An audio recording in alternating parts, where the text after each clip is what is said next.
अस्सलाम वालेकुम। Haider vice channel में आप सबको खुश आमदीद। दोस्तों, पेश खिदमत है कहानी पुराना कब्रिस्तान का दूसरा हिस्सा।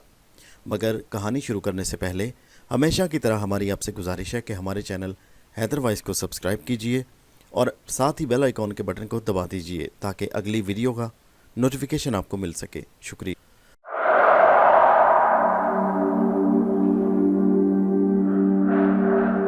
जिस वक्त सलमा रवाना हुई, फेरोज भी दरवाजे के करीब मौजूद था और खाली खाली नज़रों से हम दोनों की तरफ देख रहा था।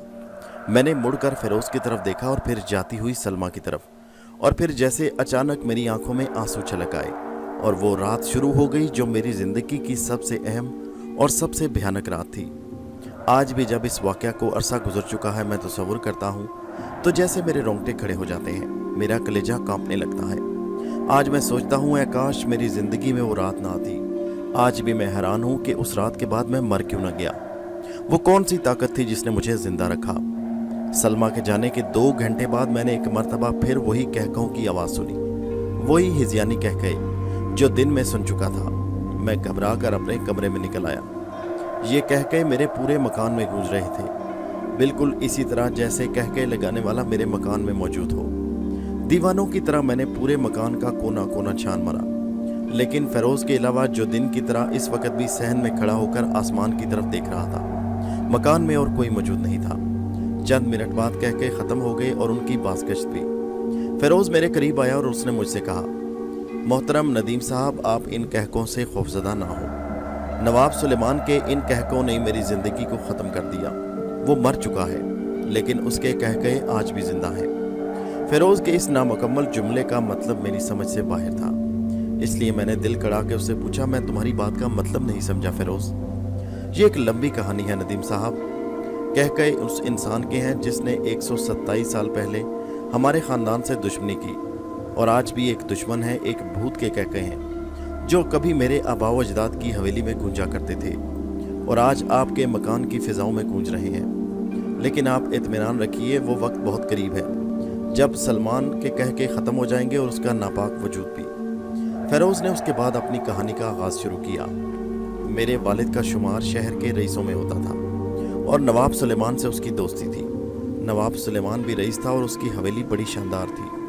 कोई दिन ऐसा नहीं होता जब दोनों एक दूसरे से ना मिले हों। ये बचपन की दोस्ती थी और अब जवानी में इस मंजिल पर पहुंच चुकी जिस पर दूसरों को रश्क आता था।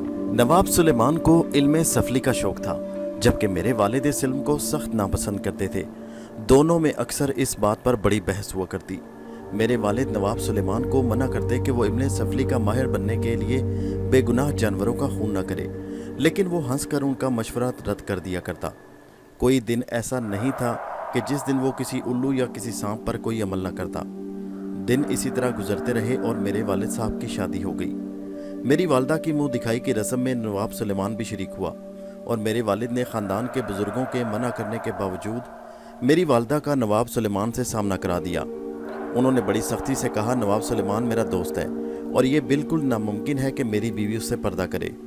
नदीम साहब, फेरोज़ ने रुक कर बड़े दिल शिकस्ता आवाज़ में कहा, हकीकत यह है कि अगर मेरे वालिद ने बुज़ुर्गों का कहना मान लिया होता और मेरी वालदा का नवाब सुलेमान से सामना न कराया होता तो मुझे 127 साल तक कब्र की तारीकी में कैद न रहना पड़ता, क्योंकि जैसे ही नवाब सुलेमान की नज़र मेरी वालदा के चेहरे पर पड़ी, वो उन पर आशिक हो गया और उसी लम्हे से एक नई खौफनाक कहानी शुरू हो गई। नवाब सुलेमान अब ज़्यादा वक्त मेरे वालिद की हवेली में गुजारने लगा। एक दिन, लेकिन अभी फेरोज़ ने जुमला नहीं पूरा किया था कि अचानक कमरे का दरवाज़ा खुद ब खुद खुला। हवा का एक तेज़ झोंका अंदर आया और झोंके के साथ ही कमरे में काफूर की बू फैल गई। ये बू बिल्कुल वैसी थी जैसे फेरोज़ की माँ की कब्र खोदने पर आई थी। ये बू मेरी जानी पहचानी थी।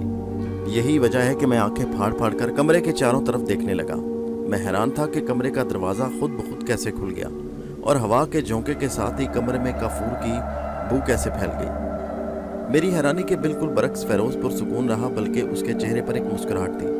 वो इस तरह खड़ा हो गया जैसे किसी का इस्तकबाल कर रहा हो। और फिर क्या दुनिया में कोई ऐसे शख्स मेरे इस बयान पर यकीन करेगा कि फेरोज़ के खड़ा हो जाने के बाद जब मैंने अपनी नज़रें उठाई तो मेरे सामने वो औरत खड़ी थी जिसको मैंने सिर्फ 20 घंटे पहले पुराने कब्रिस्तान की एक कब्र में मौत की नींद सोते देखा था।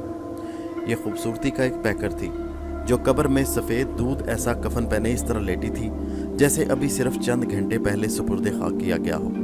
मैं सच कहता हूँ कि वो इतनी हसीन कि किसी दूसरी दुनिया की शहजादी थी। ये ठीक है कि वो मुर्दा थी और उसको मरे हुए 127 साल गुजर चुके थे, लेकिन उसके बावजूद उसका चेहरा आफताब की तरह दमक रहा था। उसके रुखसारों पर सूरज की सुनहरी किरणों के रक्स का गुमान होता और उसके लब सुर्ख गुलाब की तरह नाजुक सी पंखड़ी मालूम होते। उस वक़्त भी वो कफन पहने थी और सफ़ेद कफन ने उसके हुस्न में ऐसा निखार पैदा कर दिया कि उसको देखकर ऐसा मालूम होता कि जैसे वो औरत ना हो, किसी गुमशुदा सियारे की मखलूक हो। मैं उसकी तरफ मुसलसल देखे जा रहा था, लेकिन वो फ़ेरोज़ की तरफ देख रही थी और उन नज़रों से जैसे उसने दुनिया की दौलत पाली हो। उसके चेहरे पर एक अजीब सी ममता भरी मुस्कुराहट थी। फिर वो आहिस्ता से चलती हुई फ़ेरोज़ के करीब आ गई। मेरे हलक से एक चीख निकलते रह गई, क्योंकि फ़ेरोज़ की तरफ एक स्याह नाग बढ़ रहा था और उसके बाद वो फ़ेरोज़ के कदमों के दरमियान सिर्फ 2 फुट का फासला रह गया। ये स्याह नाग इतना खौफनाक था कि उसकी आंखें दहकते अंगारे की तरह चमक रही थीं। वो फुनकाने इस तरह मार रहा था जैसे सब कुछ जला कर राख कर देगा। अचानक फ़ेरोज़ की माँ की निगाह भी उस सांप पर पड़ी, लेकिन मेरे बिल्कुल बरक्स उसके चेहरे पर ना घबराहट पैदा हुई और ना ही खौफ। वो बदस्तूर मुस्कुराती रही। दूसरे ही लम्हे उसका और सांप का दरमियानी फासला ख़त्म हो चुका था। उसने बढ़कर गैर मरी हाथों से उस नाग को इस तरह उठाना चाहा जैसे कोई सूखी हुई लकड़ी को उठाता है, लेकिन अभी उसका हाथ नाग तक नहीं पहुंचा था कि नाग गायब हो गया और नाग के गायब होते ही फिजा में वही कहके गूंजने लगे जो आज दिन में कई बार मैं सुन चुका था। कहकों का अंदाज ऐसा था जैसे इसमें बहुत बड़ा तंज छुपा हो, जैसे उसमें कोई फतह का जज्बा भी शामिल हो। कहके लगाने वाला अपने कहकों से ये जाहिर करना चाहता हो कि वो खुद को अपने दुश्मनों के मुकाबले पर बहुत ज़्यादा ताकतवर समझता है। ये कहके कितने भयानक थे इसका अंदाज़ा सिर्फ इससे लगाया जा सकता है कि जब भी मैं ये कहके सुनता, मैं ऐसा महसूस करता जैसे मेरी सांस मेरे हलक में फंस गई हो।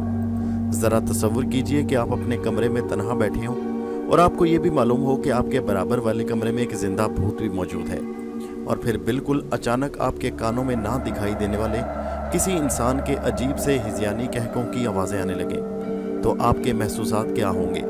क्या ये मुमकिन नहीं कि आप डर कर बेहोश हो जाएं? फ़ेरोज़ बता चुका था कि ये कहके किसके हैं। वो मुझे ये भी यकीन दिला चुका था कि उसकी ज़ात से मुझे कोई नुकसान नहीं पहुँचेगा। इसलिए मैं बहैसियत इंसान खौफज़दा होने के बावजूद खौफज़दा नहीं होता था, सिर्फ एक झुरझुरी सी आकर रह जाती। चंद लम्हात बाद ये कहके जिस तरह कमरे की फ़िज़ा में उभरते थे इसी तरह ख़त्म हो जाते और कमरा पहले की तरह पुरसुकून हो जाता। अब कमरे में दोबारा फ़ेरोज़ मौजूद था और वो औरत जो एक धुएं की तरह कमरे की फ़िज़ाओं में फैली थी। मेरी निगाहों के सामने वो पुराना कब्रिस्तान भी था, जिसकी एक कब्र खोदकर मैंने किसी गैर मरी ताकत के ज़ेरे असर आकर एक नौज़ायदा बच्चे को ज़िंदा निकाला, और वो औरत जो इस कब्र की तारीकी में कफन पहने आई थी। मेरे नज़र के सामने उस वक़्त एक ऐसी माँ थी जिसकी उम्र ज़्यादा से ज़्यादा 20 साल थी, और उसका बेटा भी जिसकी उम्र भी कम से कम 20 साल ज़रूर मालूम हो रही थी। माँ भी जवान थी और बेटा भी, और कुदरत ने उन दोनों को मेरे कमरे में इस तरह यकजा कर दिया जैसे वो 127 साल से इसी यकजा होने का इंतज़ार कर रहे हों। मेरी समझ में नहीं आ रहा था कि फ़ेरोज़ की माँ कब्र से निकलकर क्यों आई है, और अगर वो कब्र से निकल सकती थी तो आज से पहले क्यों नहीं निकली, जबकि उसका लड़का उसके पहलू में मौजूद था और अपने निजात दहिंदा को आवाज़ देने के लिए अक्सर रात को रोया करता था। हर लम्हा मेरी हैरत बढ़ती जा रही थी। मेरी ये हैरत और बढ़ गई जब मैंने फ़ेरोज़ की माँ को अपने बेटे से ये कहते सुना, आखिर वो दिन आ ही गया मेरे बेटे जिसका मुझे इंतज़ार था। जवाब में फ़ेरोज़ सिर्फ मुस्कुरा कर रह गया। माँ ने जब बेटे की इस जवां और कुव्वत इरादी से भरपूर मुस्कुराहट पर ममता भरी नज़रें डालने के बाद कहा, कुछ और कहने से पहले मैं तुमको एक नसीहत करना चाहती हूँ। और मैंने ऐसा महसूस किया जैसे कमरे में उस मुग़ल शहज़ादी की आवाज़ चारों तरफ फैल गई हो। एक लम्हा के वक्फे के बाद उसने मज़ीद कहा, तुम गुज़श्ता 24 घंटे से मुझसे अलग हो, लेकिन मैं तुम्हें हर वक्त देखती रहती हूँ और खुश होती रही हूँ कि तुमने अब तक वही किया जो मैंने चाहा था। मुझे पूरा इत्मीनान है कि जिस मकसद की खातिर तुम अब तक ज़िंदा रहे और मेरी कुव्वत इरादी ने तुम्हारे वजूद को जिस तरह बरकरार रखा, इसमें तुम्हें ज़रूर कामयाबी होगी। फिर भी यह ज़रूरी है कि मेरी एक नसीहत तुम हमेशा याद रखना। तुम ये कभी ना भूलना कि तुम्हारा मौजूदा वजूद बिल्कुल आर्जी है, इसलिए तुम हमेशा अपने निजात दहिंदा, उसने मेरी तरफ इशारा करते हुए कहा, इनके साए के नीचे रहना और हर मामले में इनका मशवरा लेते रहना। कोई ऐसा काम ना करना जो इनके गुस्से का सबब बने।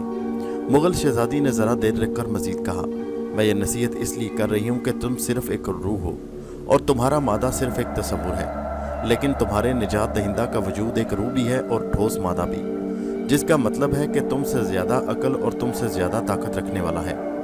मैंने आपका मतलब नहीं समझा, अचानक फिरोज़ ने पूछा। ये एक लंबा फ़लसफ़ा है मेरे बेटे। नरम आवाज़ एक मर्तबा फिर फूल की खुशबू की तरह फैली। मैं अपना वक्त बर्बाद नहीं करना चाहती, सिर्फ इतना समझा देना चाहती हूँ कि रूह के बगैर मादा और मादा के बगैर रूह एक बेमसरफ शय है, और तुम सिर्फ एक रूह हो जो देख सकती है, सुन सकती है, लेकिन ना महसूस कर सकती है और ना कोई अमल कर सकती है जब तक कि उसे मादा न मिल जाए। फेरोज़ ने बड़े पुरसुकून और ठंडे लहजे में जवाब दिया। मैं आपको यकीन दिलाता हूँ आपकी नसीहत हमेशा मुझे याद रहेगी, और मैं अपने निजात दहिंदा के मशवरे के बगैर इस दुनिया में कोई काम नहीं करूँ। खुदा तुम्हें कामयाब करे, नरम आवाज़ ने गोया फेरोज़ की बलाएं ली। मैं बदस्तूर अपनी जगह साकित और जामिद बैठा रहा। दोनों माँ बेटे की गुफ्तगू सुन रहा था। मैं उस गुफ्तगू को समझने से कासिर था। मेरी समझ में नहीं आ रहा था कि मेरे बारे में उस औरत ने अपने बेटे को नसीहत की, उसका क्या मतलब है। ऐ काश मुझे मालूम हो जाता कि आइंदा दिनों में मुझसे क्या काम लिया जाने वाला है, तो शायद मैं उसी लम्हे खुदकुशी कर लेता। मुग़ल शहज़ादी अपने सफ़ेद कफन में कुछ इस अंदाज से खड़ी थी कि वाकई उस पर किसी आसमानी परी का शुबा हो रहा था। मैं सच कहता हूँ, मैंने ज़िंदगी में मुसव्वरी के लातादाद करिश्मे और शाहकार देखे, जिनमें मुसव्विर की बनाई हुई तसव्वुराती औरत जिस पर आसमानी मखलूक का गुमान होता था, लेकिन इस जैसी मुसव्वरी का शाहकार मैंने शायद ही कभी देखा हो। ये ठीक है कि ये औरत एक मुग़ल शहज़ादी थी, लेकिन मैं दिल्ली के लाल किले और जयपुर के म्यूज़ियम में जिन मुग़ल शहज़ादियों की कलमी तस्वीरें देख चुका था, ये ज़िंदा लेकिन मुर्दा तस्वीर उन सब से बेहतर और आला थी। मैं उसको देखता रहा और सोचता रहा कि अगर कोई मुसव्विर उसके पैकर को, उसके आफ्ताबी रुखसारों को, उसकी झील जैसी आंखों को, उसके दूध जैसे रंग को और उसके लबों पर फैली ममता भरी मुस्कुराहट को अगर कागज़ पर महफूज कर लेता, तो आज पेरिस की मोनालिसा की कोई हैसियत ही ना होती। मैं फिर कहता हूँ, मुझ पर कोई सहर नहीं हुआ था। मैं बिल्कुल अपने महसूसात सही बता रहा हूँ। मुझे ये औरत जो फेरोज़ की माँ थी, एक जिंदा भूत की माँ थी। यकीनन एक ऐसी हसीन, नाजुक और गज़ल की तरह एक खूबसूरत कहानी मालूम हो रही थी, लेकिन अभी मुझे इस कहानी का आगाज़ मालूम हुआ था, सिर्फ आगाज़, जो अपने दामन में हज़ारों कांटे छुपाए था। अभी मुझे इस कहानी की तफसील मालूम नहीं थी। ये कहानी रात के इस मुहीब सन्नाटे में रेत के गर्म समुंदर की मानंद थी, और मैं एक भटके हुए मुसाफिर की तरह उसमें खो चुका था। लेकिन सवाल ये था कि ये नक्श किसने बनाए। मैं कहानी को तलाश कर रहा था और कहानी के किरदार मेरी नज़रों से गुम होते जा रहे थे। थोड़ी देर बाद जब मेरी महवियत ख़त्म हुई तो कमरा खाली था, ना फेरोज़ था और ना वो औरत। मैं हैरान रह गया कि ये दोनों कहाँ चले गए। अगर बाहर गए हैं तो उनको जाते हुए मैंने क्यों नहीं देखा। ये भी एक कहानी थी जो अधूरी रह गई। घबरा कर मैं कमरे से बाहर निकल आया। मकान में बड़ा अजीब सा सन्नाटा छाया हुआ था। तमाम बत्तियां बुझी हुई थी। अंधेरा इतना गहरा था कि मकान की हर शय तारीकी में छुपी थी। अभी कल तक इस मकान में हर तरफ सलमा की मुस्कुराहट बिखरी थी, उसकी मोहब्बतों के फूल महकते रहते, लेकिन आज ये मकान भूतों का मस्कन बन चुका था। आज इस मकान में माजी की तारीख एक डरावनी कहानी बनकर अपने औराक उलट रही थी। चंद मिनट तक मैं सहन में खड़ा होकर अपनी बदली हुई जिंदगी और अपनी स्याह बख्ती पर गम के आंसू बहाता रहा, और उसके बाद मुझे अचानक सलमा याद आने लगी। मैं बेताब हो गया और इस इरादे से दरवाजे की तरफ बढ़ा कि अभी और इसी वक्त सलमा के भाई के यहाँ जाकर सलमा के पास पहुँच जाऊँ। लेकिन ये जानकर मेरे मुंह से एक घुटी घुटी सी चीख निकल गई कि मकान का दरवाज़ा बंद था बाहर से, और इसका मतलब था कि मैं खुद अपने मकान में कैदी बन चुका था। अब मुझ पर एक दीवानगी सी तारी हो गई। मैं दीवानों और पागलों की तरह मकान में इधर उधर फिरता रहा और उसके बाद थक कर अपने कमरे में दाखिल हो गया। मैं इस तरह हाँप रहा था जैसे मीलों पैदल चल कर आया हूँ। बिजली की सी सूरत के साथ मैंने अपने कमरे के तमाम दरवाजे और खिड़कियां बंद की और अपने पलंग पर ढेर होकर लंबी लंबी सांसें लेने लगा। सुबह के वक्त ये दूसरा मौका था कि खौफ और दहशत ने मुझे निढाल कर दिया। मेरे इस नए खौफ की वजह थी कि मेरे मकान का दरवाज़ा बाहर से बंद था। मैं मुसलसल सोच रहा था कि मकान का दरवाज़ा बाहर से कैसे बंद हो गया, फेरोज़ कहाँ गायब हो गया, और कब्र से आई मुग़ल शहज़ादी अचानक कैसे गायब हो गई। फिर मैं बेहोश हो गया और मुझे नींद आ गई। मेरे इस नींद बेहोशी को मुश्किल से 2 घंटे गुजरे होंगे कि अचानक मेरी आंख खुल गई और मैं पसीने में नहा गया।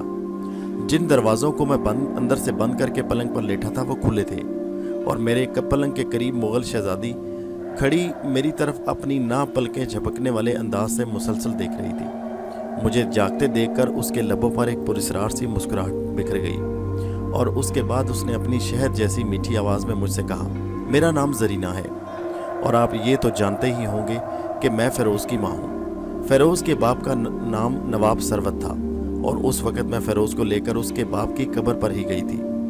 میں نے کپکپاتے لہجے میں پوچھا، تو کیا دروازہ آپ نے باہر سے بند کیا تھا؟ زرینہ نے ملائم لہجے میں جواب دیا، ہاں۔ میرے ہاں کہنے پر ہی فیروز نے مکان کا دروازہ باہر سے بند کر دیا تھا تاکہ آپ دہشت زدہ ہو کر باہر نہ نکل جائیں اور فیروز کے وجود کا راز کھل نہ جائے۔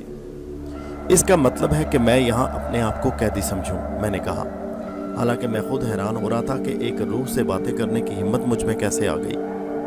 نہیں میرے محترم، زرینہ نے مسکرا کر کہا، بھلا یہ کیسے ممکن ہے کہ میں اپنے لختے جگر کے نجات دہندہ کو قیدی بناؤں یا اسے کسی قسم کی تکلیف پہنچنے دوں؟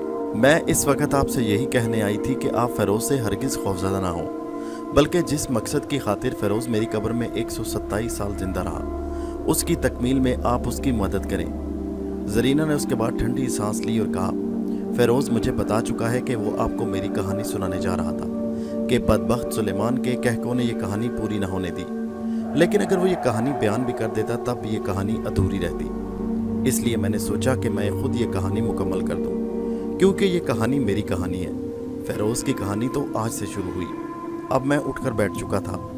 زرینہ کا وجود ایک دھوئیں کی طرح میری نظروں کے سامنے تھا، دھواں جو دھواں بھی تھا اور ایک مکمل جسم بھی۔ چند لمحے خاموشی چھائی رہی، پھر اس کے بعد زرینہ نے مجھ سے کہا، جیسا کہ فیروز کہہ چکا ہے کہ وہ دن میری زندگی کا بدقسمت دن تھا جب میرے شوہر نواب ثروت خان نے اپنے جگری دوست نواب سلیمان کا سامنا مجھ سے کرایا اور منہ دکھائی میں نواب سلیمان نے اپنی انگلی سے ہیرے کی ایک قیمتی انگوٹھی اتار کر میری گود میں ڈال دی۔ اس نے کہا، بڑے خوش نصیب ہو نواب ثروت کہ تمہیں چاند جیسی دلہن ملی۔ سلیمان نے یہ جملہ کچھ اس انداز سے کہا کہ مجھے بڑا ناگوار گزرا۔ میں نے غصے میں نظریں اٹھا کر اس کی طرف دیکھا اور پہلی ہی نظر میں پہچان گئی کہ اس کی نگاہوں کا انداز کچھ اچھا نہیں۔ وہ میرے شوہر کا دوست ضرور تھا مگر اس کی نظر اچھی نہیں۔ نواب سلیمان میری طرف کچھ للچائی نظروں سے دیکھ رہا تھا کہ میں اس کی تاب نہ لا سکی اور میں نے نگاہیں جھکا لیں۔ یہ میری اور نواب سلیمان کی پہلی ملاقات تھی۔ اس سے قبل نواب سلیمان کی آمد و رفت میرے شوہر کی حویلی کے مردانے حصے تک تھی، لیکن اب وہ زنانہ حصے میں بھی آنے جانے لگا۔ نواب ثروت اور وہ دونوں رات گئے تک چوسریا پچیسی کھیلتے رہتے یا پھر ایک دوسرے سے باتیں کرتے رہتے۔ نواب سلیمان اس زمانے میں علم سفلی کے کئی تجربے ایک ساتھ کر رہا تھا۔ ایک دن اس نے میرے شوہر سے کہا، آج کے بعد میں 40 دن تک تم سے ملنے نہیں آ سکوں گا نواب۔ میرے شوہر نے حیران ہو کر پوچھا، کیوں؟ جواب میں سلیمان نے کہا کہ وہ ایک چلہ کھینچنے اور عمل کرنے کے لیے 40 دن تک ایک پرانے قبرستان میں قیام کرے گا۔ نواب ثروت کے بار بار پوچھنے کر وہ چلہ کیوں کھینچ رہا ہے، اس نے اس آواز میں جو میرے کانوں تک پہنچ سکی، نواب ثروت انسانی دل خواہشات کا مرکز ہوتا ہے اور اس کی بہت سی تمنائیں ہوتی ہیں جو صرف دل کی دھڑکن بنی رہتی ہیں۔ صرف ایک خواہش ہے، لیکن یہ خواہش سفلی عمل کے بغیر پوری نہیں ہو سکتی۔ نواب سلیمان نے اس کے بعد مزید باتوں میں کہا کہ اگر اس کا یہ عمل کامیاب ہو گیا تو ایک جن اس کے قبضے میں آ جائے گا۔ نواب سلیمان اس دن رات گئے تک حویلی کے اندر موجود رہا۔ اس نے علم سفلی کے بڑے لمبے چوڑے دعوے کیے اور کہا کہ وہ جنوں سے ملاقات کر چکا ہے اور عالم رویا میں ان کی آبادیوں کی سیر بھی کر چکا ہے۔ ان کی گفتگو جاری رہی۔ میرے شوہر کے چند سوالوں کے جواب میں اس نے کہا کہ جنوں کی عورتیں بہت خوبصورت ہوتی ہیں نواب ثروت، اتنی خوبصورت کہ اگر تم ان کو دیکھ لو تو دیوانوں کی طرح کپڑے پھاڑ کر باہر نکل جاؤ۔ نواب سلیمان گفتگو بھی کرتا رہا اور عجیب سی نظروں سے میری طرف بھی دیکھتا رہا۔ جنوں اور بھوت پریتوں کے قصوں سے عموماً ہر عورت کو دلچسپی ہوتی ہے۔ ظاہر ہے میں بھی نواب سلیمان کی اس گفتگو کو دلچسپی سے سن رہی تھی۔ جب بھی کسی وہ جن کا ذکر چھیڑتا تو میرا دل دھڑکنے لگتا اور میں ڈر جاتی۔ اس کا انداز بیان بھی بڑا بھیانک تھا۔ میں نے تھک کر نواب ثروت سے کہا کہ مجھے نیند آ رہی ہے۔ نواب صاحب سمجھ گئے کہ میں چاہتی ہوں کہ محفل برخاست ہو جائے۔ نواب سلیمان بھی میرا مقصد سمجھ گیا اور جانے کے لیے اٹھ کھڑا ہوا۔ نواب صاحب کو اس کی حویلی کے باہر پہنچانے کے بعد چلے گئے اور میں دیر تک نواب سلیمان کی باتوں اور اس کی چلہ کشی پر غور کرتی رہی۔ اب میں نے یہ محسوس کر لیا کہ نواب سلیمان نے چلتے چلتے مجھ پر نگاہ ڈالی تھی تو اس کی آنکھوں سے شیطان جھلک رہا تھا۔ میں نواب ثروت کی واپسی کا انتظار کرتی رہی اور سلیمان کی آنکھوں کی شیطانیت پر بھی غور کرتی رہی۔ थोड़ी देर बाद नवाब साहब भी आ गए और मैंने पहली नज़र में महसूस कर लिया कि उनका चेहरा फीका पड़ रहा था। मेरे पूछने पर उनकी तबीयत ख़राब है, उन्होंने कहा। नवाब सुलेमान से कुछ चकचक हो गई। मेरे दोबारा पूछने पर उन्होंने कहा कि मैंने नवाब सुलेमान से कह दिया है कि वो आइंदा से मेरी हवेली में कदम न रखे। मैंने अपने शौहर को आज तक इतने गुस्से में नहीं देखा था। ये देखकर मैं हैरान रह गई कि उनका चेहरा गुस्से से तमतमा रहा था। मैंने उनसे पूछना चाहा कि उनमें और नवाब सुलेमान में किस बात पर तू मैं हुई, लेकिन उन्होंने झिल्लाहट के आलम में खुद ही कहा, जानती हो उसने तुम्हारे बारे में क्या कहा? उसने कहा है कि हमारी हवेली के इस कोठली में जिन रहते हैं जिसमें पुराना सामान भरा रहता है, और जिन का नाम सुनते ही मैं डर कर 2 कदम पीछे हट गई। उन्होंने मजीद कहा कि वो ये भी कहता है कि उसको अपने इल्म के ज़ोर से ये मालूम हुआ है कि उन जिनों में से एक जिन तुम पर आशिक है और वो हर हाल में तुमको हासिल करके छोड़ेगा। मैंने ये सुनकर उससे कहा कि वो कम से कम तुम्हारे बारे में ऐसी बातें ना किया करे, लेकिन वो जवाब देने के बजाय कहका मारकर हंस दिया। मैं सच कहता हूँ ज़रीना, उसका कहका बहुत अजीब सा था, जैसे कोई इंतहाई जुनून में मुब्तला होकर कहके लगाए। मुझे उसके कहके बहुत बुरे लगे। मैंने उसे मना किया कि वो ऐसे शैतानी कहके न लगाए, जिस पर उसने कहा, नवाब सरवत तुम मुझे कहके लगाने से मना करते हो इसलिए कि मैं तुम्हारे घर में हूँ, लेकिन ये कह के हर रात को 12 बजे के बाद तुम्हारी उस हवेली की कोठली से जिसमें जिन रहते हैं बुलंद होते रहते हैं, तुम मानो या ना मानो। लेकिन ये हकीकत है कि तुम्हारी हवेली के जिनों से मेरी दोस्ती है और मैं अक्सर उनसे मिलने आधी रात के बाद तुम्हारी हवेली में आ जाया करता हूँ। इसलिए अगर तुम में हिम्मत है तो इन कहकों को रुकवा दो। नवाब सरवत ने उसके बाद रुमाल से अपने माथे का पसीना पोंछते हुए कहा। नवाब सुलेमान उसके बाद पैर पटकता हुआ बाहर निकल गया। मेरे शौहर पर नवाब सुलेमान की इस गुफ्तगू का इतना बुरा असर हुआ कि वो काफ़ी देर तक गुस्से में रात के देर तक जागते रहे और नवाब सुलेमान को बुरा भला कहते रहे, लेकिन उनके सो जाने के बाद भी मुझे नींद ना आई। मैं नवाब सुलेमान की शैतानी निगाहों के बारे में सोचती रही और उस कोठली के बारे में जिसमें जिन रहते थे और जिन में से एक नौजवान जिन मुझ पर आशिक था। खौफ के मारे तो मेरा बुरा हाल था। नींद मेरी आंखों से कोसों दूर थी, मेरा दिल बुरी तरह धड़क रहा था। मैं निढाल हुई जा रही थी। मैं बार बार कोठली में रहने वाले जिनों के बारे में सोचती और मैं कांप जाती। और फिर जानते हो नदीम साहब क्या हुआ? रात के पिछले पर मैंने ऐसा महसूस किया जैसे मुझे कोई आवाज़ दे रहा हो, मुझे पुकार रहा हो। मुझ पर सकता हो गया और मेरे कदम खुद ब खुद उसी कोठली की जानिब उठते चले गए। मैं एक जिंदा बुत की तरह अपने कमरे से निकली और बिल्कुल इसी तरह जिनों वाली कोठली की तरफ बढ़ने लगी, जैसे कोई मकनातीसी कुव्वत मुझे अपनी तरफ खींच रही हो। मेरा डर और खौफ सभी ख़त्म हो चुका था। हवेली में हर तरफ रात का सन्नाटा मुसल्लत था। हवा साएं साएं करती हुई चल रही थी और मैं अंधेरे से बिल्कुल बेनियाज कोठली की जानिब बढ़ रही थी। मैं कोठली के पास पहुंची तो उसका दरवाज़ा खुला था, लेकिन जब मैं कोठली में दाखिल हुई तो उसका दरवाज़ा आवाज़ पैदा किए बगैर बंद हो चुका था। दरवाज़ा बंद होते ही मेरा कलेजा धक से रह गया और मैं उस तसव्वुर से लर्ज़ गई कि मैं जिनों की कोठली में बंद हो चुकी हूँ। बदहवास होकर मैं बाहर जाने के लिए पलटी तो ये देखकर हैरान रह गई कि कोठली का दरवाज़ा बंद नहीं था, बल्कि शायद हवा के झोंके से उसके कवाड़ बंद हो गए। एक बड़ी हद तक मेरा डर और खौफ कम हो गया। मैंने शमा की रोशनी में जो मेरे हाथ में थी कोठली का जायज़ा लिया। उस कोठली में पुराना सामान भरा था और जगह जगह मकड़ियों के जाले तने थे। लेकिन जब मैंने कोठी की मगरबी दीवार में एक ताक बना हुआ देखा और उसमें शमा और लोबान के बुझे हुए टुकड़े पाए तो एक मर्तबा फिर मेरा कलेजा धक धक करने लगा। दोस्तों, ये कहानी यूट्यूब चैनल हैदर वाइस पर पेश की जा रही है। आपसे गुजारिश है कि हमारे चैनल हैदर वाइस को सब्सक्राइब ज़रूर कर लीजिए ताकि अगली आने वाली वीडियोस का नोटिफिकेशन आपको मिलता रहे। मैं कोठली से भाग खड़ी हुई जैसे मैंने वाकई कोई जिन देख लिया हो। उस रात मैं एक लम्हा के लिए भी ना सो सकी। मैं डरती रही कि मेरे सोते में जिन आकर मेरा गला न दबा दे या मेरे ऊपर सवार न हो जाए। सुबह को नवाब सरवत ने मेरे चेहरे पर बेख्वाबी के आसार देकर पूछा, क्या तुम रात को जागती रही हो जो तुम्हारी आंखें सुर्ख और सूजी हैं? लेकिन जवाब में मैंने सर दर्द का बहाना बना दिया। मेरे शौहर समझ गए कि मैं झूठ बोल रही हूँ। उन्होंने मामला की तह तक पहुँचते हुए कहा, मालूम होता है कि तुम नवाब सुलेमान की बात से डर गई हो और तुम्हारे दिल में ये वाकई खौफ समा चुका है कि तुम पर कोई जिन आशिक है। मैंने उनकी बात का जवाब नहीं दिया क्योंकि वाकई वो हकीकत बयानी कर रहे थे और मैं झूठ बोलकर उनकी बात की तरदीक करके उनके और मुकद्दस तल्लुकात की तौहीन नहीं करना चाहती थी। मुझे खामोश देखकर नवाब साहब बोले, तुम परेशान ना हो, नवाब सुलेमान ने सिर्फ बकवास की है। बहरहाल फिर भी तुम इत्मीनान के लिए वालदा मोहतरमा के पास जाओ। उनके पास एक तावीज़ रखा है जो वो मोम जामा में करके तुम्हारे गले में डाल देंगी और फिर तुम हर किस्म के आसेब से महफूज रहोगी। नवाब साहब ने उसके बाद मेरा दिल बहलाने के लिए इधर उधर की बातें शुरू कर दी और ये कहा कि वो मेरी दिल बस्तगी के लिए चंद दिन बाद मुझे आगरा और फतेहपुर सीकरी की सैर के लिए ले जाएंगे। शौहर की बात चूँकि मेरे दिल में बैठ चुकी थी, इसलिए मैं नाश्ते से फारिग होते ही अपनी सास की खिदमत में हाजिर हो गई। लेकिन जैसे ही मैंने उनसे नवाब सुलेमान की बात कही और ये बताया कि मैं गलती से इस कोठली में चली गई थी, उन्होंने अपना मुंह पीट लिया और मुझे बुरा भला कहने लगी कि मैं उस कोठली में क्यों गई थी। अब मुझे हालात की नज़ाकत का एहसास हुआ और मेरी सास का गुस्सा ठंडा हुआ तो उन्होंने मेरे गले में तावीज़ डाला और कहा, अब आइंदा से उस कोठी के पास भी नहीं भटकना। मैंने अपने वालिद से भी ये सुना था कि उस कोठी में जिनों का गुजर है। सास के इस जुमले ने मेरे जहन में जिनों की बात और भी ज़्यादा मजबूती के साथ जमा दी और उसका सबूत ये था कि जब मैं सास के कमरे से निकली तो मैं अपने साये से भी डर रही थी। चंद दिन इसी डर और खौफ में गुजर गए। नतीजा ये हुआ कि मेरे चेहरे का रंग पीला पड़ने लगा। अब मेरी सास के अलावा शौहर भी ये समझने लगे कि मुझ पर जिन का साया हो चुका है।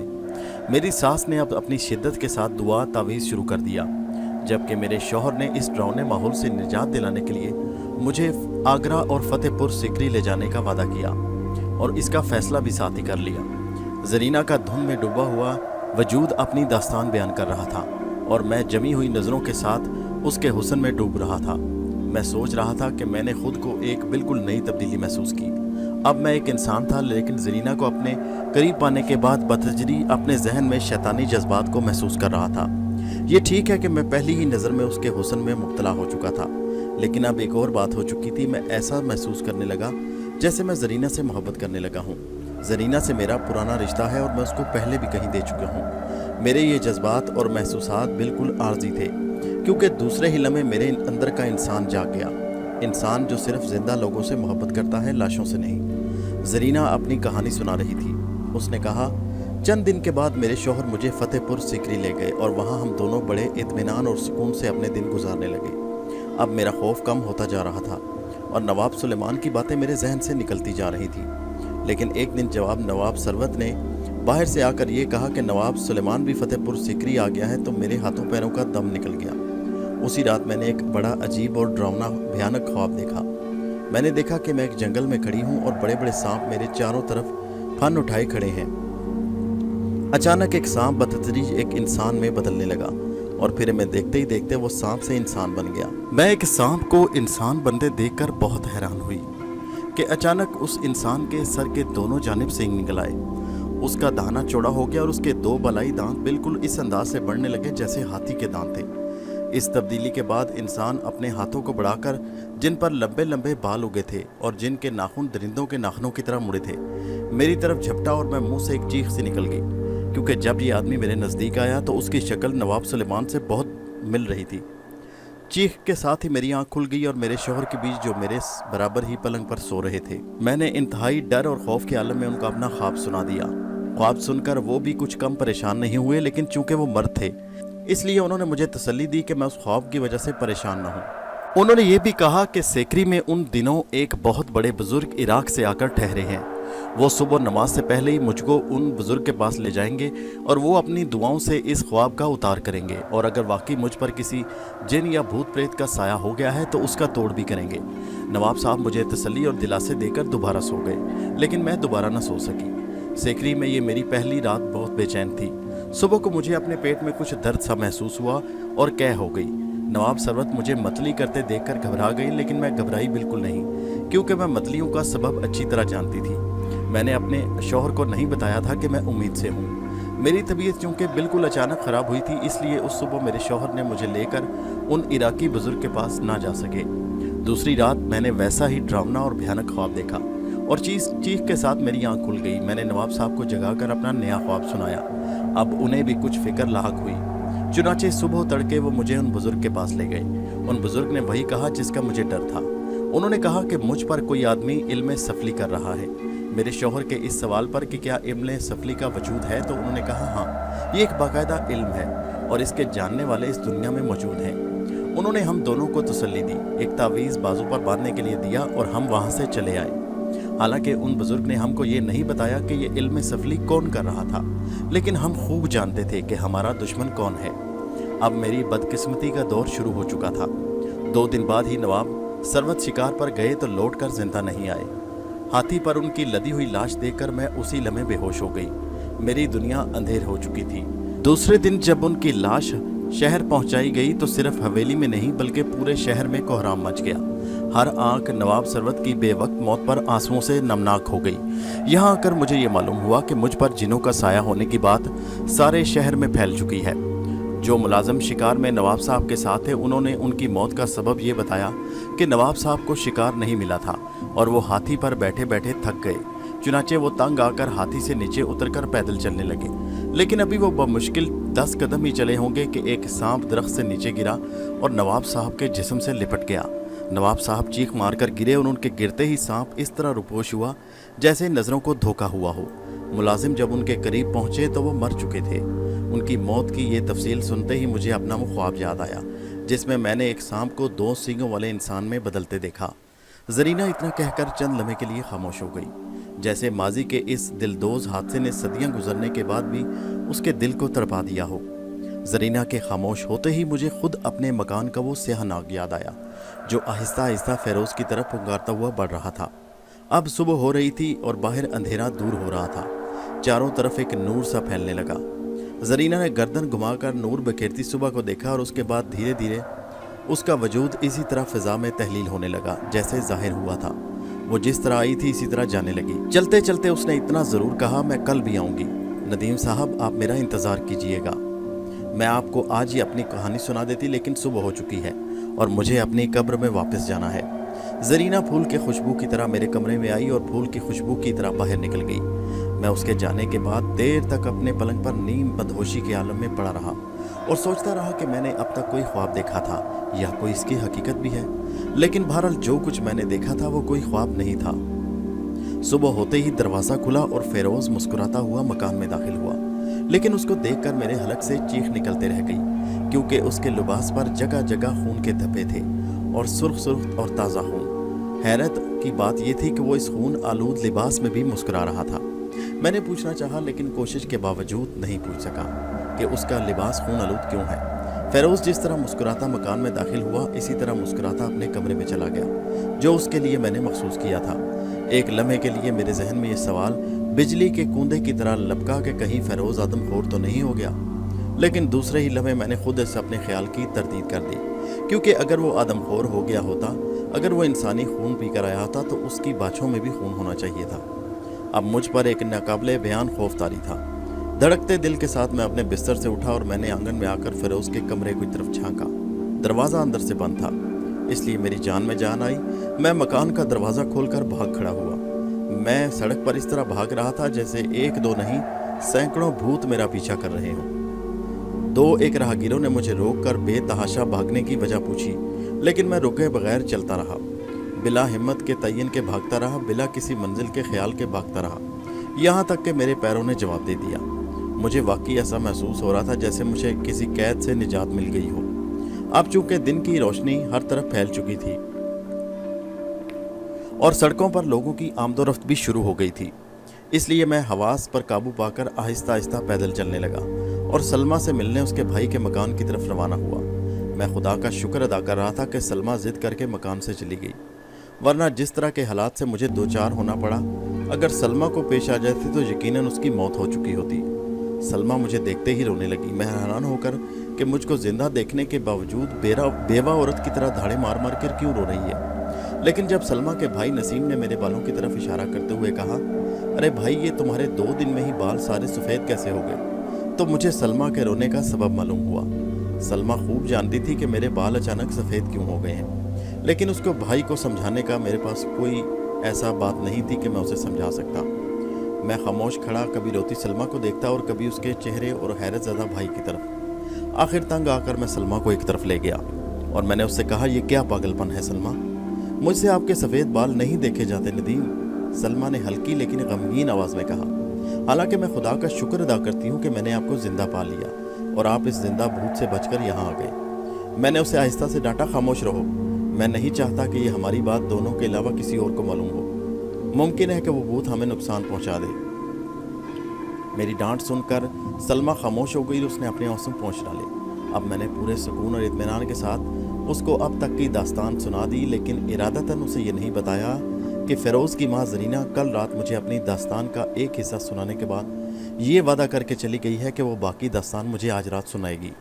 मैं आज तक हैरान हूँ कि मैंने सलमा से अपनी और जलीना की मुलाकात का हाल क्यों बयान नहीं किया। शायद इसकी वजह वही शैतानी जज्बा था जो कल मेरे जहन में एक लम्हा के लिए उभरा था और दूसरे ही लम्हा फना हो गया। काफ़ी देर तक खुद मुझे अपने किरदार की इस तब्दीली पर हैरानी होती रही और मैं सोचता रहा कि मैं सलमा को, जिसे मैं इस दुनिया में सबसे ज़्यादा प्यार करता हूँ, धोखा क्यों दे रहा हूँ। मैं ये भी सोचता रहा कि ख्वाह एक लम्हे के लिए सही, एक रूह के लिए जिसके जिस्म का कोई वजूद नहीं था, मेरी नज़रें क्यों गड़बड़ा गईं। और फिर सोचते सोचते एक ख्याल आया जिसे मेरा सोचकर जिस्म कांप गया। मैंने सोचा, क्या नवाब सुलेमान की बदरूह मुझ पर अपना असर तो नहीं डाल रही?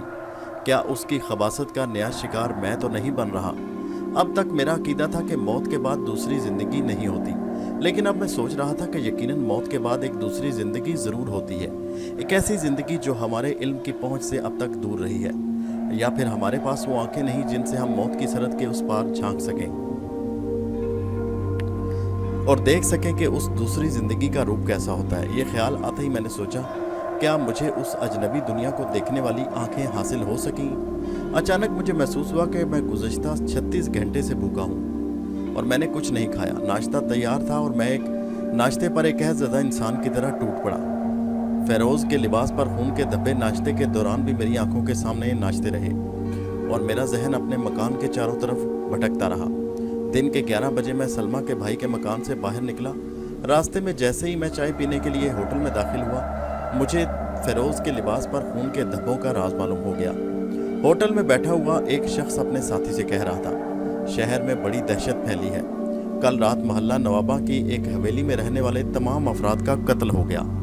उसके साथी ने चौंक कर पूछा, वो कैसे? मतलब ये कि उस हवेली में रहने वाले नवाब एहसान अली खान का ख़ानदान कत्ल हो गया और उसके साथ उसके बीवी बच्चों का भी। मैंने सुना है कि कातिल ने उनको बिल्कुल इसी तरह ज़बह किया जैसे जानवरों को हलाल किया जाता है। और लुत्फ़ की बात यह है कि नौकरों में से किसी को खबर ना हुई। ये वही हवेली तो नहीं जो नवाब सुलेमान की हवेली के नाम से मशहूर है? दूसरे ने मज़ीद सवाल किया। हाँ, वही हवेली है। ये नवाब एहसान अली उन्हीं नवाब सुलेमान के ख़ानदान से थे। उस आदमी ने चाय की प्याली खाली करते हुए मज़ीद कहा, मैं जब घर से निकलकर गली से गुजर रहा था तो हवेली के फाटक से लेकर अंदर तक पुलिस भरी थी और लोग तरह तरह की बातें कर रहे थे। दूसरे ने सवाल किया, क्या कातिल का पता चला? अरे मियाँ, पता चलने का सवाल पैदा नहीं होता। मैंने तो ये सुना है कि उन तमाम कमरों के दरवाजे अंदर से बंद थे जिनमें लाशें पाई गई। पुलिस खुद हैरान है कि कातिल बंद कमरों के अंदर कैसे दाखिल हुआ। वाकई हैरत की बात है, बल्कि अकल में ना आने वाली बात है। दूसरे साथी ने जवाब दिया और चाय की प्याली खाली कर दी। ये दोनों उसी तरह बातें करते रहे, लेकिन मेरा वहाँ मज़ीद रुकना दुश्वार हो गया। मुझे ये मालूम हो गया कि ये हवेली माजी में नवाब सुलेमान का मस्कन थी और आजकल इसमें नवाब सुलेमान ही के कोई वारिस रहते थे। मुझे ये भी मालूम हो चुका था कि नवाब एहसान अली खान और उसके घर के तमाम अफराद का कातिल कौन था। अब मुझे ये भी मालूम हो चुका था कि रात को जब फेरोज़ मुस्कुराता मकान में दाखिल हुआ तो उसके लिबास पर खून के धब्बे क्यों थे। होटल से मैं सीधा नवाब सुलेमान की हवेली की तरफ रवाना हो गया। दरअसल मैं इस बात की तस्दीक करना चाहता था कि क्या वाकई नवाब एहसान और उसके घर वालों की लाशें बंद कमरों से बरामद हुईं। हवेली पहुंचते ही मुझे इन तमाम खबरों की तस्दीक हो गई जो मैंने होटल में सुनी थी और फिर जैसे खुद ब खुद मेरे रोंगटे खड़े हो गए। इसका मतलब ये था कि फेरोज़ ने अपना इंतकाम शुरू कर दिया। फेरोज़ अपनी माँ की कब्र में 127 साल तक जिस मकसद के लिए ज़िंदा रहा, उस मकसद की इब्तिदा अब शुरू हो चुकी थी और ये कहानी की शुरुआत थी। अभी पुलिस को कुछ और लाशें मिली थी। मैं देर तक वीरान हवेली के सामने खड़ा रहा। मैं हवेली के सामने खड़ा रहा और जैसे मेरे कानों में नवाब सुलेमान के इन भयानक कहकों की बाज़गश्त आती रही जो मैं गुज़श्ता 2 दिन से सुन रहा था। मैंने सोचा, ज़रीना के लड़के फेरोज़ ने तो अपने बाप का बदला ले लिया, लेकिन सवाल यह है कि अब नवाब सुलेमान की खबासतें कौन सी कार्रवाई दिखाएंगी। वाकई ये अजीबोगरीब बदला था।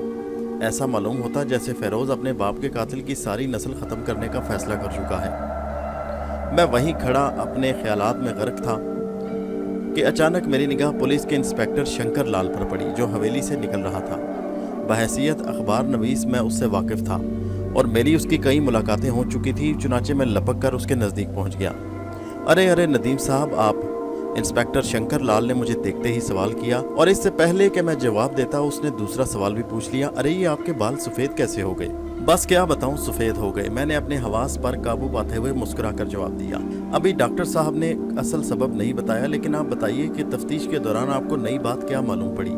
कुछ समझ में नहीं आ रहा मिस्टर नदीम, इंस्पेक्टर शंकर लाल ने एक ठंडी सांस लेते हुए जवाब दिया। मैं आपसे सच कहता हूं कि मैं भूत प्रेत पर यकीन नहीं रखता हूं, लेकिन अगर रखता होता तो पुलिस अफसरान को अपनी तहरीरी रिपोर्ट भेज देता कि ये कत्ल किसी इंसान ने नहीं किए। मैंने पूछा, लेकिन आपके पास दलाइल क्या हैं? दलाइल बहुत से हैं, इंस्पेक्टर शंकर लाल ने कुछ सोचकर जवाब दिया, लेकिन मैं आपसे इसलिए बयान नहीं करना चाहता कि आप अखबार में छाप देंगे और आवाम में मेरा मजाक उड़ाया जाएगा। मैंने अपने लबों पर मसनूई मुस्कुराहट सजाते हुए कहा, अरे नहीं नहीं, आप इत्मीनान रखें, ये मेरी और आपकी निजी गुफ्तगू है, इसका अखबार से कोई ताल्लुक नहीं। इंस्पेक्टर शंकर लाल ने उसके बाद मुझे बड़ी तफसील से अपनी तफ्तीश की कहानी सुनाई। उसकी सबसे मजबूत और ठोस दलील ये थी कि इन तमाम कमरों के दरवाजे अंदर से बंद थे जिनमें लाशें पाई गई। उसकी दूसरी दलील ये थी कि कातिल के कदमों का कोई निशान किसी कमरे में नहीं पाया गया।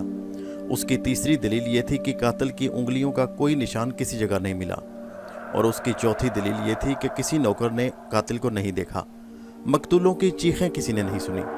हद के ये वो कुत्ते भी नहीं जो सारी रात हवेली के सहन और बरामदों में चौकीदारी करते हैं। अपने दलाइल बयान करने के बाद इंस्पेक्टर शंकर लाल ने कहा, अब आप ही बताइए, इन हालात में इसके सिवा और क्या कहा जा सकता है कि कातिल कोई इंसान नहीं बल्कि कोई भूत प्रेत था। मैं जानता था कि इंस्पेक्टर शंकर लाल बिल्कुल सही कह रहा है। दरअसल वो बात की तह तक पहुंच चुका है, लेकिन उसके बावजूद मैंने उसके नज़रिए की तस्दीक नहीं की। मैंने कहा, इस तरक्की याफ्ता दौर में भी आप भूत प्रेत की बात कर रहे हैं इंस्पेक्टर शंकर ने मुस्कुराकर कहा, मैं वाकई ये सोच रहा था कि मैंने कत्ल के इन हादसों के बारे में कितना गलत और बचगाना नज़रिया कायम किया है। बहरहाल मुझे पूरी उम्मीद है कि आप मेरी और अपनी गुफ्तगू को अपनी ज़ात तक महदूद रहेंगे और अखबार में इसका कोई जिक्र नहीं करेंगे। मैंने जवाब दिया, नहीं इंस्पेक्टर, मैं आपसे वादा कर चुका हूँ, ये मेरी और आपकी ज़ाती गुफ्तगू है। इंस्पेक्टर शंकर इसके बाद अपने स्कूटर पर सवार होकर चला गया। एक लम्हे के लिए दिल चाहा कि मैं आवाज़ देकर उसको रोक लूँ और उससे कह दूँ कि उसने बिल्कुल दुरुस्त नज़रिया कायम किया है, बल्कि कातिल खुद मेरे मकान में मौजूद है। लेकिन जैसे मेरी ज़ुबान पर ताला लग गया, जैसे मेरे कदम ज़मीन पर जम कर रह गए और एक लम्हे के लिए तो मैंने बिल्कुल ऐसा महसूस किया कि जैसे मुझ पर कोई जादू कर दिया गया हो। दोस्तों, ये कहानी जारी है। कहानी पुराना कब्रिस्तान आपको कैसे लगी, नीचे कमेंट में ज़रूर बताइए। इसका अगला हिस्सा नेक्स्ट वीडियो में मुलाहिजा कीजिए और हमारे चैनल हैदर वॉइस को सब्सक्राइब कीजिए। शुक्रिया।